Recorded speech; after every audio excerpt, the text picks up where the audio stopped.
Welcome to Main Event Pong presents Books and Booze with Banshee and DZ. Hey. Today, a little bit different show. We're gonna read a book that I'm gonna tell you right now, this homie over here despised. Didn't like it. So, he did finish it though. The trooper did finish it. We kind of read it together. A couple years ago.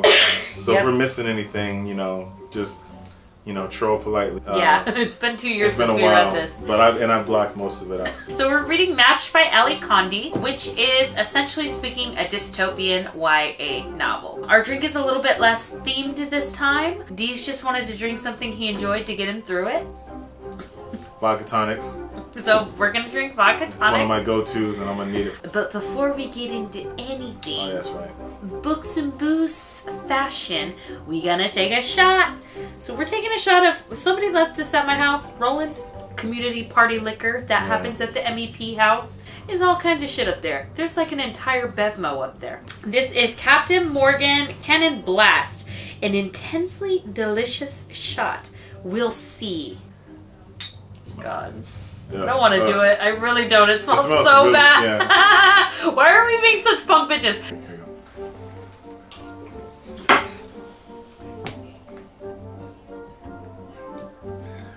go. Okay, so I'm not done. it smells worse than it tastes, but it still tastes bad. Oh God. There you go.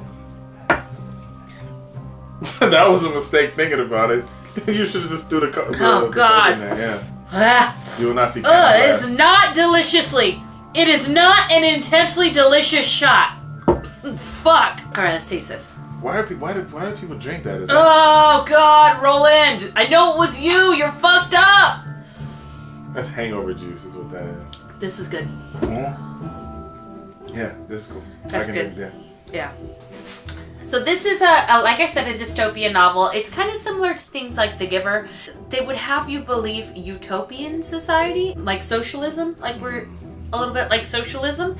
So kind of like the beginning of Divergent a little bit, yeah. Very much like Divergent. I think that's why I recommended that you read it, is because I felt like you were, Deez has read, he recommended for me to read Divergent, so I read that from him, and he's read like, Hunger Games and all that. He gets a little into the dystopian, and this was, Post-apocalyptic dystopian. yeah, a dystopian novel, so that I, read the first one. I think we read kind of like the second ones together. Divergent? No, this one. This one? Well, whenever, yeah. I had read the first one already, but I started reading the second and third when you were reading the first. Basically, you have Kaia. Kaia is your normal, 16 or 17-year-old girl or whatever, and she lives in a society where they pick every single thing. So what you're going to do with your life, what you're going to eat for dinner, what you're going to wear. Everybody does the same. There's no variation. There's very little variation. And the premise of the first book is that the society picks who you're going to marry. And they pick it from a database. And it's not like random. It's like tests. It's like an evaluation, and they match up people. You figure everybody you match up with is who you should be with for the most optimal relationship. Yeah. So, and they're like, oh, you're going to be happy or whatever. And you don't really have a choice. You got to be with who the society matches you with. Kaia gets ready to go to her match ceremony, and down to, you get to pick from 3 dresses. She picks the green dress. Apparently the green dress is the least chosen dress. It's like green, red, and some other color. I don't know. Hence the cover. Yeah. She picks a green dress, and she goes to her match ceremony. During her matching, she gets matched with her best friend, Xander. Who she's always kind of had a crush on. Mm-hmm, she's his best friend, does everything with him anyway, and it's very rare. You get matched with everybody in the society, so it's very rare that you get matched with somebody who already goes to the same school with you and lives in the same place as you. Well, I do remember this. She was also hoping for Xander. Yeah, she was kind of hoping for Xander. I remember in the beginning, because it's been a while. Like a smidge, yeah. She was actually kind of wanting it to be Xander, but she didn't think it was going to happen. So, right before Xander flashes on the screen as her match, a picture of another person matches, real quick, a guy named Kai, who also goes to her school. Kai is a little bit, not really so much, kind of an outsider, not really so much... Just a rebel. Into the society. He's new, so he hasn't been with the society forever like Xander has. And Cassia is confused because you're only supposed to be matched with one person. So the fact that it showed her Kai and then immediately switched to Xander was, or after switched to Kai, one of the two, I don't know. But either way, no, it was Kai then Xander. Yeah. Cassia, I think, is excited about the prospect of being with Kai, but also confused, and it gets the wheels in her head turning when she sees Kai. So naturally, she's curious about him and she kind of seeks him out. With Xander, so in the meantime, while she's seeking out Kai, her and Xander have a set of rules that they're allowed to follow in order to like begin their relationship or whatever. They're allowed to hold hands, but they can only like go on their official date, I guess. When chaperone. When the society tells them they're allowed to. So everything is very like regulated. Yeah, structured and regulated for them. Meanwhile, Cassia seeks out Kai, who nobody really expects her to be matching with him, so it's a little bit less structured. She meets him, finds out some stuff about him. He's a little bit different from everybody in the society. He comes from like a community outside the society, and his parents were pretty much like, I don't know. Well, that's a secret. In the beginning, you don't know what happened to his parents. You learn later, but he's mysterious. So. Yep. So she is very curious about him, starts to learn stuff about him. They kind of build a friendship that kind of looks like it's going to turn into something more. He teaches her how to write, which people don't know how to do. I think that my score is going to be higher than Dweez's, and part of the reason that my score will be higher is because as a reader and a writer, I mean, there's nothing like better than when a guy can teach you something like that. Like, for my passion, I'm like, oh my god, he taught her how to like read and write or whatever. Like, I don't know. He didn't teach her how to read. He taught her how to write. He taught her how to write, but she fell in love with him. The biggest reason why she fell in love with him because first off, because you know he's different. It's always about being different. They told her to go after Xander, but because they sparked an interest with Kai, that's the one that spreads like poison in her brain. So now she's like, oh, well, Kai is interesting, and then she starts to seek out Kai, and then Kai teaches her how to write her name. It's not like there's no language in this society. Everybody types. You know, they can write, they can type. I don't understand how you can teach someone how to write when you see the letters every day. I don't get it. If I know how, it's not like they don't. It's not like there's no form of communication. They can read. So I don't understand how you can read and not kids in general, though, if you think about it. Like my nephew, like if something says Star Wars, he knows it says Star Wars. And I'm like, how come you can't read then? I mean, he's young, so he should know how to read yet. But I'm just saying, you know what I mean? It's weird. Well, if you know how to spell something out, if you you know, because she's a sorter, so she obviously can read. Yeah. If she can, let's say something spells out Kai, Kai, she sees the letters Kai. Yeah. She can't copy those letters on a piece of paper. That's a good point. No one did that. All of a sudden, this guy comes along and he does it, and it's like, oh wait, I didn't know I could do that. Yeah. It's not like he taught her how to fight. Yeah, it's weird. or taught her how to like make a tool. Yeah. He taught her how to do something that she already kind of can do, but she never went and did. What's kind of funny about it is there's a lot of fucked up practices in the society. So, also in the first book, you learn Cassia has grandpa. We took a shot for grandpa. Yeah. And he is, as she's going to her match ceremony, like in, you know, kind of within the span of the same like week, he is going to his death ceremony. Yes. Once you hit a certain age in this society, they basically euthanize you. What was that movie? 80s? 80s? Or late 70s where they did that? When you hit like whatever age grandpa is, they poison your food and you go out. And this is like the only time they let you pick your food too. You get to eat like whatever you want. Like whatever you want. They make it for you and you die eating it because it's poison. Grandpa, we learn, is a little bit of a rebel. And everyone in this society gets an artifact, which means you only get like one relic from the time before. Cassia has like a compact. Turns out grandpa like hid a note in there or something like that. It's a poem. Kai has a compass. I think Xander has cufflinks, whatever. But long story short, the society has fucked up practices, and Kai kind of, even though he just teaches her to write, it's like a little bit of a rebellion, and it's independence, and which I think is what she really falls in love with. Not necessarily Kai. So she falls in love with Kai. Society tries to remove Kai. Something happens in somebody's house, right? Oh, they go to his house to pick him up, doesn't he? Yes. Doesn't something else happen in somebody's house where it's a big scandal? Oh, someone died. Yeah, somebody died or something. Oh, someone got taken a long time ago or was killed and no one talked about it. Yeah. I remember that. Yeah. Someone's son tried to do something or fight back and he was just erased. Mm-hmm. This is after kind of Kaia already pretty much decides that she's going to pick him and not Xander. Yeah. And another part we didn't talk about is that they like sort you into your job. So Kaia is like sorting people, so she's in charge of like going through the lists and the datas that they fix. Xander is like a doctor pretty much, and Kai is like works in a factory in like sanitation or food or something like that. Were they because they were still in school when they met. Where was it when they had to go to that camp and they kept meeting on the hike? That's like their recreation time. Yeah, like, like when you're not in school, like in like your recreation time, like you can go and there's like 2 movies you could watch or like do a hike. Yeah, so they do a hike, and that's where Kaia and Kai keep meeting like alone to learn how to write like in the dirt with the stick or whatever. And letters she already knows. Mm-hmm. Sorry, go ahead. Yeah. So that's kind of where they get their mojo going on. But yeah.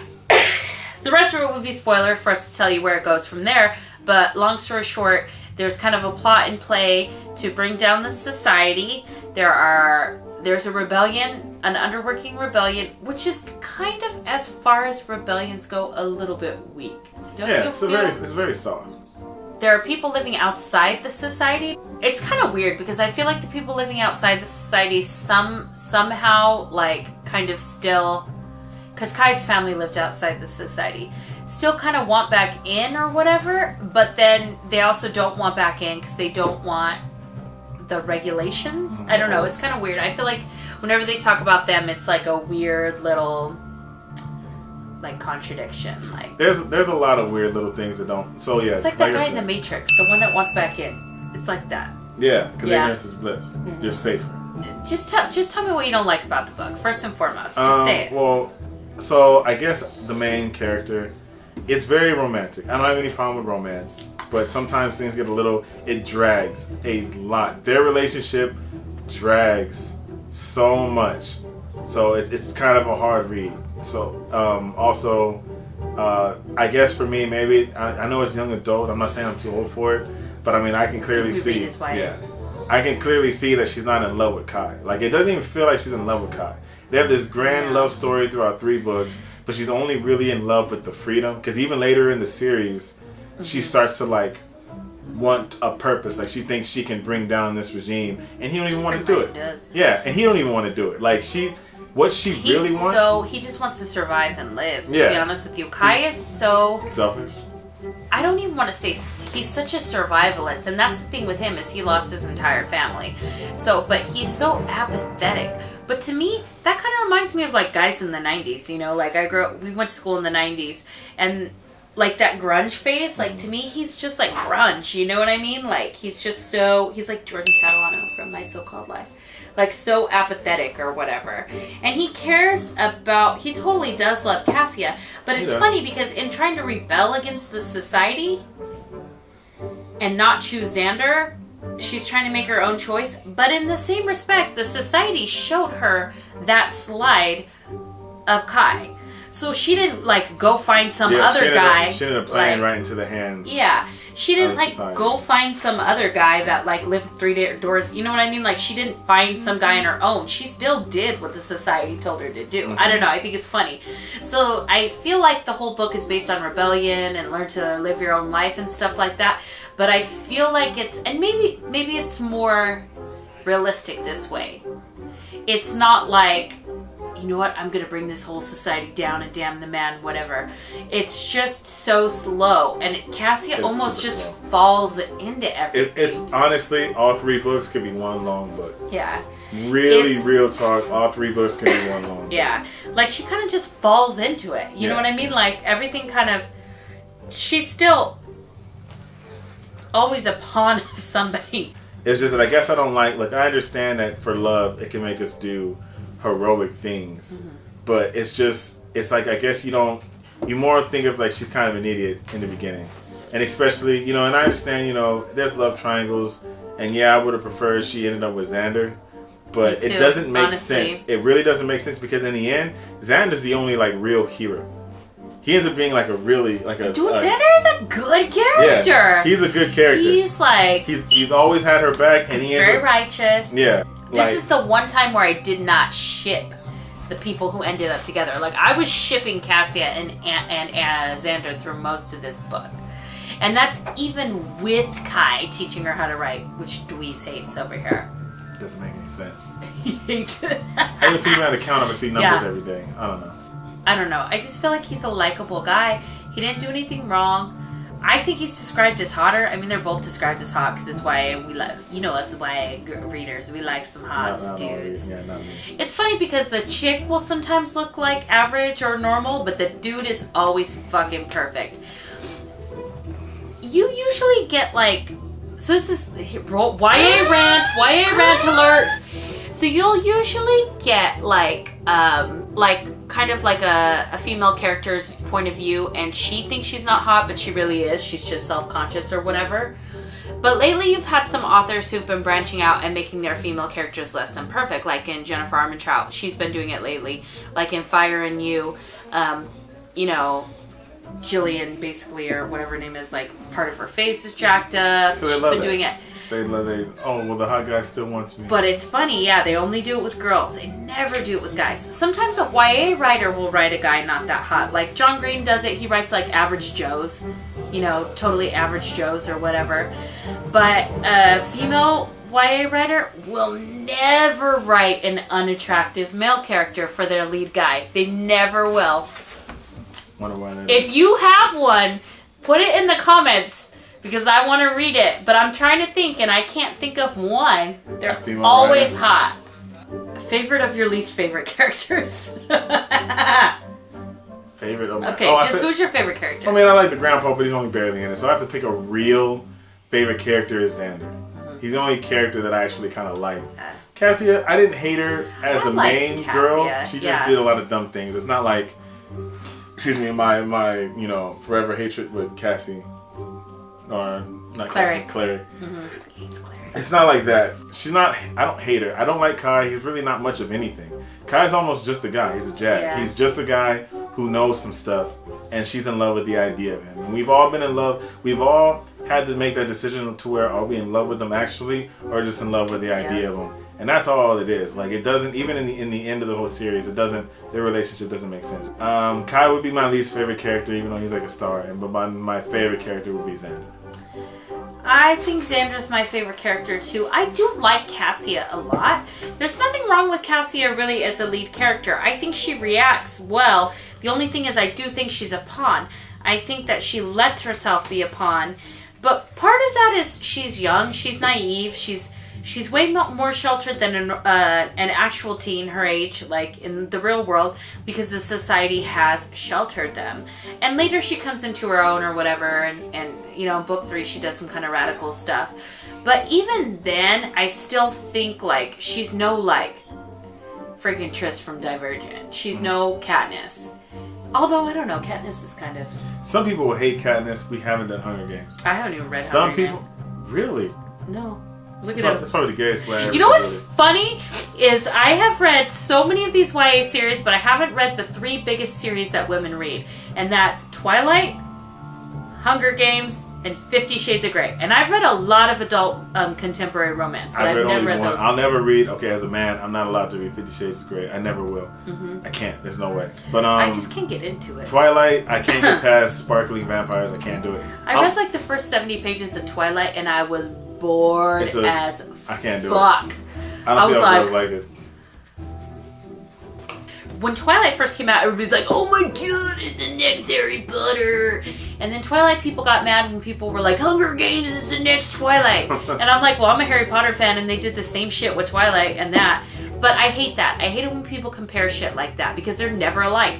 Those 3 franchises are fucking nothing alike. Not even the same. They're not even remotely alike. That's why I'm like, stop. Hunger Games is closer to match than any of those. Yeah, books. Because they're both dystopian. Like they're not even. You got like a fantasy. You got fantasy, paranormal romance, and dystopian, they're not the same. Yeah, they're not even the same fucking genre. Oh my god, it drives me nuts when people say that.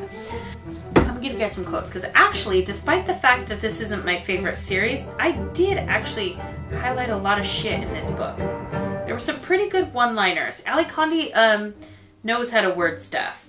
Every minute you spend with someone gives them a part of your life and takes a part of theirs. That's a good quote. I wonder if death will always taste this good. Is that the grandfather? Yes. I did not expect to love his words. I did not expect to find myself in them. Is falling in love with someone's story the same as falling in love with the person himself? See, that kind of sums it up. That's kind of it sums up ours. Yep. Yeah, that's pretty much the whole problem.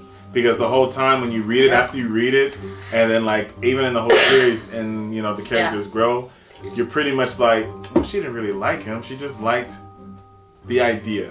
Like Kaia is a dude that she dates like a girl's first couple years in college, and then she breaks up with him to do her own thing and find the guy she's supposed to be with. That's all Kaia I is. almost feel like she was like, it was like subliminal messaging that with Kai, and so they put it in her head, like when they put Tyler Durden in your head and Fight Club. Like I feel like they put it in her head, and now she's like hypnotized to be like Kai. You know what I mean? I almost feel like it's like that. All right, should we rate it?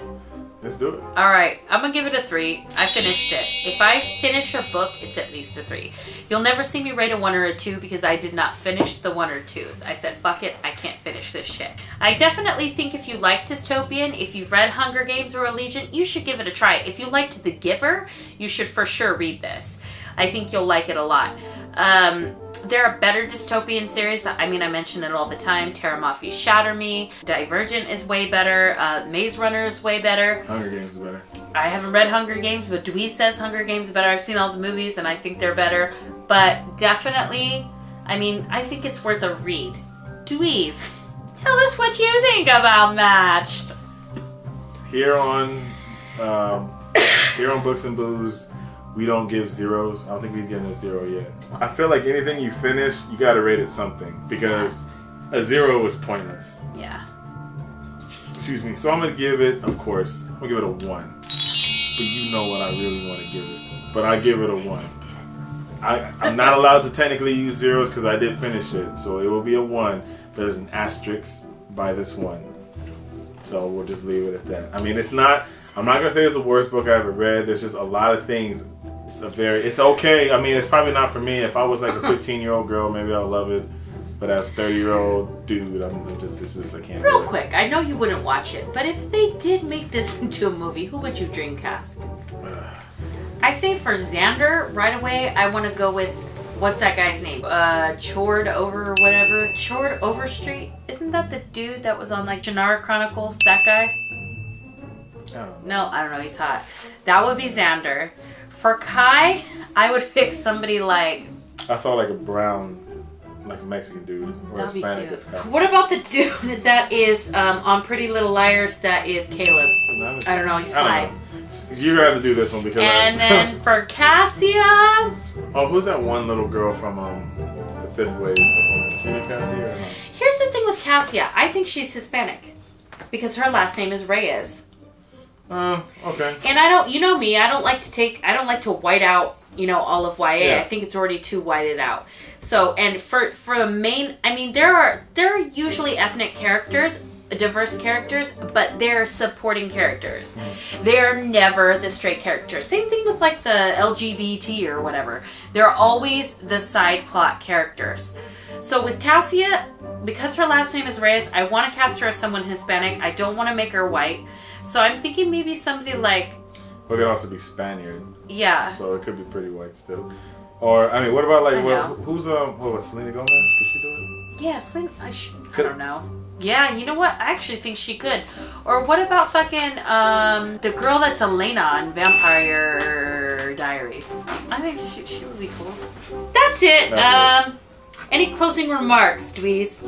I mean, I'm not trying to book bash. Read the book because, we should all read and strive to broaden our horizons, but just, have a drink in hand because you're going to need it. Also, I met Ally Condie at Y'all West. last year, and she was super sweet. My books are signed, actually. She's a nice person. I don't want bad things to happen to her. So me either. I'm sure she's nice. She'll probably be like, oh yeah, you know, I saw your show, and she's never gonna watch this. You never know. You know, no matter how much, you know, I talk bad about it, reading is still, you know, one of the purest forms of art. Reading rainbow. Reading is fundamental. Yes. Or whatever. The more you know. Really. All right. Well, thank you for joining us for Books and Booze with Banshee and DZ. We're still trying to get that Percy Jackson going. We were all dying one week, so we couldn't get it going. Yeah. We're gonna have a collab going on pretty soon, so stay tuned for that. And that's it. That's it. Thank you. Goodbye, everybody. There's something about this that's gross.